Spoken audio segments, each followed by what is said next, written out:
क्या आपने मतलब कैसा किया? एग्जाम मतलब जो जीएस थी भाई वो तो तुम्हें पता ही अनएक्सपेक्टेड होती है, कुछ भी पता नहीं होता, तो उसके अंदर तो ज़्यादा स्कोर आएगा नहीं मुझे पता है, लेकिन इंग्लिश ईजी थी बहुत ज़्यादा। इंग्लिश का स्कोर बहुत आसान था। तो इंग्लिश में क्या क्या पूछा गया था? वो कैब थी, 4 वो कैब थी, एक इडियम आ रखा था। और सिनोनिम्स एंटोनिम्स? इसी का बता रहा हूँ, ये सिनोनिम एंटोनिम से वो कैब में काउंट कर दे रहा हूँ मैं, 4 आ रखे थे, जिसमें एक कैप्टिवेट था, एक आप कैप्टिवेटिंग था, एक आ रखा था, और उसके अंदर एक आपका एंटिस आ रखा था, और एक हॉर्नेट नेस्ट आ रखा था, इडियम आपका। और भी मतलब ऐसे ही थे छोटे छोटे, ज़्यादा डिफिकल्ट नहीं थे, बहुत इजी वो क्या पूछी थी इस बार। तो इस इजीली कर पाए तो कहाँ से प्रिपेयर किया था जो आपको इतना इजी लग रहा था? भाई यूट्यूब से ही, और बाकी जो बुक्स आती हैं टीचरों की, उनसे आप कर सकते हो कवर। और रीजनिंग और मैथ्स के लिए कैसे प्रिपेयर किया था और इस बार एग्जाम में कैसा किया? रीजनिंग के लिए तो भाई सबसे बढ़िया मैं मूक कहूँगा कि आपका एक बार सिलेबस हो जाता है भाई, कुछ मत पढ़ो, बस मूक लगाते रहो, वहाँ से बढ़िया हो जाता है। रीजनिंग का तो मेरा सारा का पूरा कर दिया मैंने, मेरे को पता था, लेकिन ये मतलब स्कोरिंग तो है नहीं, इसमें नंबर मिलने नहीं है, बस ऐसे ही मतलब मैंने कर दिया फिर भी पूरा। बस मैथ जो आई थी उसके अंदर मेरे को कुछ में थोड़ी कैलकुलेशन थी, मैथ ईजी थी, बस कैलकुलेटिव थी, थोड़े से एक दो क्वेश्चन थोड़े कैलकुलेटिव, जैसे मेरे को निकल तो जा रहे थे आंसर, लेकिन वो मैच नहीं कर रहे थे, जिस चक्कर में मेरा थोड़ा सा टाइम चला गया, तो मैथ में ज़्यादा स्कोर नहीं कर पाया। बट मैं उसका कोई वो लॉस भी वो नहीं है कि मतलब इसमें वैसे भी मार्क्स तो मुझे मिलने नहीं, मार्क्स तो सेकंड फेज पे था पूरा डिपेंड, तो इसलिए उसका तो वैसे भी कुछ फ़ायदा नहीं था। तो कब से प्रिपेयर कर रहे हो एग्जाम के? भाई प्रिपेयर मैंने अभी कुछ टाइम पहले 8 महीने होंगे समथिंग, तब से स्टार्ट करना करा था। बट जो सबसे बेस्ट रहेगा मैं तो ये कहूँगा भाई, अगर कोई कर रहा है तो मतलब एक बार कंप्लीट कोर्स करने के बाद भाई मूक लगाते रहो, उससे बहुत प्रिपेयर हो जाता है। लास्ट में आपको ये नहीं रहेगा कि मतलब माइंड पे वो इतना ज़्यादा स्ट्रेस नहीं रहता कि मतलब कैसे अटेम्प्ट करूँ, कहाँ जा रहा है टाइम, ये सब कुछ नहीं, टाइम मैनेजमेंट सीख जाएगा बंदा, और बहुत सारी चीज़ें अपने उसकी पहले से परफेक्ट हो जाती है, लास्ट में उसको दिक्कत नहीं होती इतनी।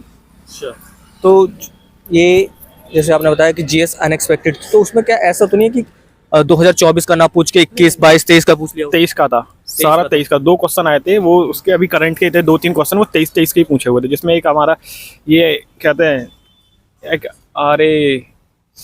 एक अटॉर्नी जनरल होता है, दूसरा होता है एक जनरल डायरेक्टर, वो पूछ रखा था, वो 2023 के कौन बने हैं वो पूछ रखा था, और एक दो और क्वेश्चन थे वो भी 2023 से रिलेटेड थे।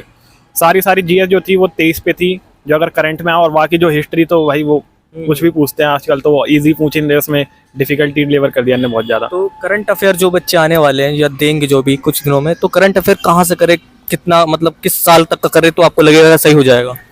2023 का मैं तो कहूँगा जैसे कि जनवरी से उठा लो, मतलब पूरा ही कर लो पूरे साल का 2023 का, तो ज़्यादा बेस्ट रहेगा।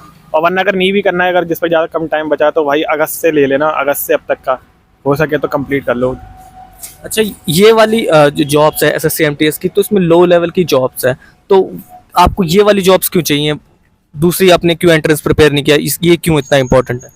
नहीं कर तो एक्चुअली क्या है, जो एक एस्पिरेंट होता है वो करती सबकी है, वो उसके टारगेट क्या रहता है, जैसे मेरा भी टारगेट है, हर कोई बंदा टारगेट सीजीएल को टारगेट कर चलता है, लेकिन भाई उसमें क्या बोला जाता है ना कि मतलब छोटे छोटे एग्जाम्स भी बढ़ते रहने चाहिए, पता नहीं होता लग का कब क्या पता कौन से निकल जाए, और फिर भाई पहले ही निकल जाए तो अच्छी बात है, फिर अपने जॉब के साथ में प्रिपेयर करता रहे कि वो एक चीज़ सिक्योर हो जाएगी उसका, तो फिर आगे और भी बढ़ सकता है, पुश कर सकता है। अभी क्या है, वो पूरा अपने फैमिली पर डिपेंड रहता है, तो उस पर प्रेशर ज़्यादा रहता है, एक बार छोटी कोई जॉब निकलती तो फिर वो फ्री माइंड होकर पढ़ता है।